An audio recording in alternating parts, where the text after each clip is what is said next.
alam nyo, ito na yung mga panahon na parang gusto kong sabihin na talagang ebidensya na nauubusan na talaga ng propaganda itong mga kontra ng gobyerno natin.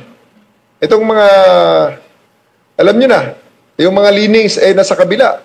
Diretsuhin na natin yung mga DDS. Nauubusan na siguro talaga sila ng bala na mga malalaking kontrobersya na mga insidente. Kaya yan, 2022 pa nangyari yan eh. Hinuhukay, literal na hinukay sa baul para palabasin lang na para bang bago. Kasi wala na silang nakitang masama ngayon na kasing sama nung panahon nila. Yan ang long and short of it.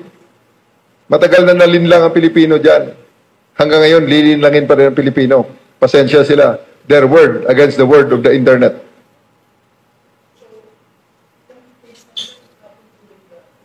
Hindi naman. Early part ng Marcos administration, September yan.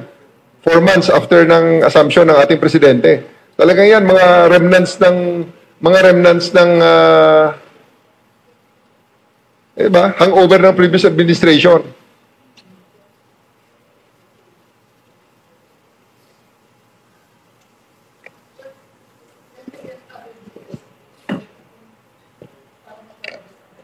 Nakilala yan eh. Ang victim na yan is a 32-year-old Chinese national, allegedly a fugitive in China. May Interpol red notice yan. The family was contacted. They refused to cooperate with the authorities, and the cadaver is now buried in a public cemetery in Cavite.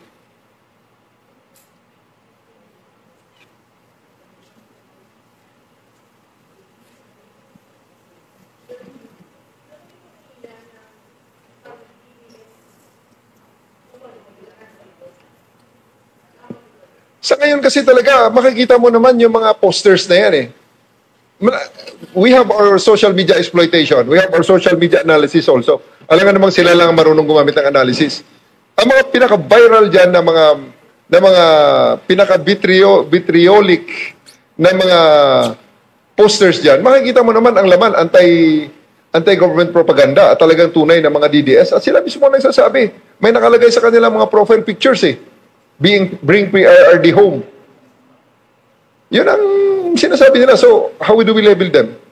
They are proud to be DDS. Oh. So, we'll call them on that. May nagpalabas yung pulis at saka yung Iranian na nag-away dahil sa isang traffic altercation. That happened during the last days of the waning days of Mr. Duterte's term. So bakit yung pinapalabas nila na para bang nangyari kahapon lamang? Wala na kasi silang bala. Yun nga ang masama ron. Wala na silang bala. Nauubusan na sila ng bala. Nauubusan na sila ng issue na itapon sa gobyernong ito. Kaya ayun, naghuhukay ngayon.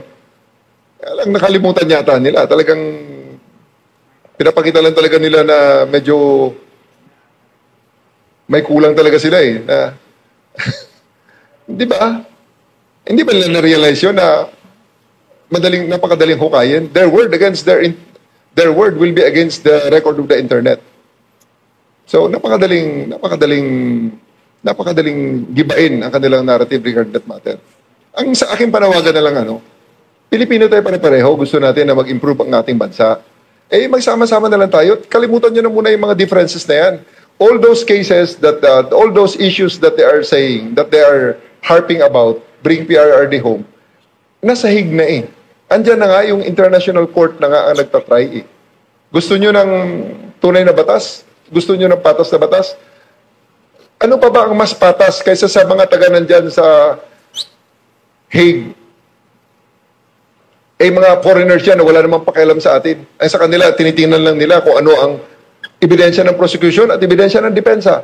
At tandaan natin, huwag nating kalimutan, ang mga sa korte na yan, sa kasong yan, ang complainant, walang iba, Pilipino pa rin.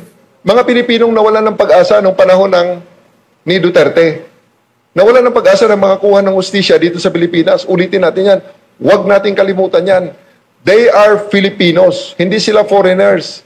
Wala lang silang mapuntahan noong mga panahong yon dito sa Pilipinas, sa justice system natin, nung mga panahon ni Duterte, kaya pumunta sila sa International Criminal Court at doon sila nagsampa ng reklamo. Kasi miyembro pa rin tayo ng mga panahong yon. Oh. So, anong nirereklamo ng mga DDS na to? Shortcut na lang ang lahat? Hindi pwede yung shortcut. Kasi nga, dahil sa kaso shortcut na yan, eto na ngayon, pag tinanong na sa isang formal investigation, bigla na lang magsasabi sila, I have my right to remain silent, I have my right against self-incrimination.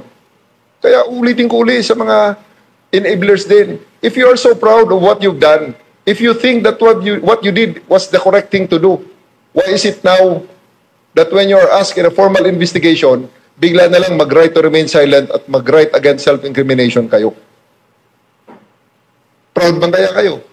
Tama man kaya ang ginawa nyo? E di panindigan nyo ang inyong ginawa. Sabihin nyo kung anong inyong ginawa, aminin nyo. Pero deep in their heart, alam nila, that's not moral. That's not the true dispensation of justice. And that's why they cannot defend it in an open public discourse. Hirap na po ang mga DDS na gumawa ng issue, paninira sa ating Pangulong Bongbong Marcos, paninira sa ating gobyerno, sa mga nagtatrabaho sa gobyerno ngayon. Bakit? Kasi nga po ang ating pong presidente ay matuwid. Hindi po siya naninindikato. Hindi katulad nung panahon ni Digong, sinindikato ni Digong ang gobyerno. Naging legal na sindikato ang gobyerno noong panahon ni Digong. Kilos kilos sindikato. 'Di ba? Saan ka naman nakakita ng presidente na lahat ng sumisistema sa illegal na pulburon kapag hindi sa kanila kumuha, kapag hindi sa kanila bumili, gagawin pong ilalagay doon sa sinasabing watch list o listahan. 'Di ba? Kaya alam niyo po, ngayon napakahirap gumawa ng propaganda laban sa ating Pangulong Bongbong Marcos kasi ang ating pong Pangulong Bongbong Marcos ay nagtatrabaho ng maayos. Kumikilos, gumagawa. Hindi po tumitigil ang gobyerno 24/7. Hindi katulad nung panahon ni Digong, kapag trip lang nilang magtrabaho, saka lang kikilos. Kapag meron silang kakalabanin na mga sumisistema ng illegal na pulburon, masigasig sila kasi meron silang mapapala. Si Digong ang inuna noon ay kung paano kikita hindi ang gobyerno kundi ang kanilang mga sariling bulsa. Kaya nga ngayon, 'di ba, kita nyo, sinisingil sila ng tadhana. Nakita natin na ang karma talaga ay totoo. At nakita natin na ang karma ni Digong ay talagang nandiyan at meron pong nangyayari na hindi maganda. Kaya dito sa panahon ni PBBM, alam niyo, nakita natin talagang iba ang kilos ng PNP, iba ang kilos ng AFP, Coast Guard, NBI, DOJ. Nakikita natin sila, nagtatrabaho sila at they are abide by the law. Sumusunod sila sa batas. Hindi katulad ng panahon ni Digong, ang batas ay si Digong. Si Digong ang magdidikta kung ano ang tama at kung ano ang mali. Walang batas-batas noon. 'Di ba? Kaya nga nagkaroon ng tukhang, kaya nagkaroon ng EJK. Dahil nga po si Digong ang nasusunod. Kapag kalaban, kapag hindi doon kumukuha sa mga kaalyado ni Digong, ikaw ay malalagay sa drug watch list at kalaban ka ng gobyerno. Nakita nyo nangyari sa mga Parohinog? Nakita nyo nangyari sa mga Espinosa? Pero pag ikaw kaalyado ka, kahit na nakakulong ka, makakalaya ka. Peter Lim. O yung Koreano, na nahuli pero ang nangyari, pinalaya. Nakaalis pa ng bansa. 'Di ba? Napakarami po nilang ganyang gawain nung panahon ni Digong. Kaya ngayon hirap na hirap ang mga mga kalaban ng mga DDS sa paggawa po ng issue sa paggawa ng propaganda kasi nga po ang ating gobyerno, totoo, ang ating gobyerno kumikilos ng naayon sa batas. Kaya po saludo tayo kaya General Torre sa ginagawa niyang pagbabago sa PNP. Ibinangon niya ang dangal ng Philippine National Police na umpisahan noong panahon ni Chief Marbil, 'di ba? Kaya po ito rin. Kita nyo, grabe paninira nila kay House Speaker Martin Romualdez. Alam nyo kung bakit grabe paninira nila kay Speaker Martin? Kasi nga po, nagtatrabaho yung tao. At hindi po umuubra ang kanilang paninira kay Speaker Martin Romualdez kasi nga, 'di ba, ang kilos nito trabaho. Hindi nila masisira si Speaker Martin Romualdez sa kanyang mga constituents. Ang naninira, pagpalagay na lang mga taga Mindanao, mga DDS sa Mindanao, mga solid supporter, mga DDS sa Visayas, DDS sa Luzon. 'Di ba? Yan ang mga naninira sa kanila kay Speaker Martin Romualdez. Kaya, ang nangyayari, mas lalo siyang minamahal ng kanyang mga constituents. Kasi nga, ang constituents ni Speaker Martin Romualdez doon sa kanyang distrito sa Visayas. Paano masisira ng mga taga Luzon, Visayas, Mindanao na DDS si Speaker Martin Romualdez kung nakikita ng kanyang mga constituents ang kanyang malinis, maayos, at epesyenteng pagtatrabaho. Diba? Kaya puro paninira na lang, hindi po umuubra ang kanilang propaganda dito laban kay Speaker Martin Romualdez. Katulad ng ginagawa nila kay PNP Chief General Torre at kay PBBM. Kaya tayo, doon tayo sa nagtatrabaho.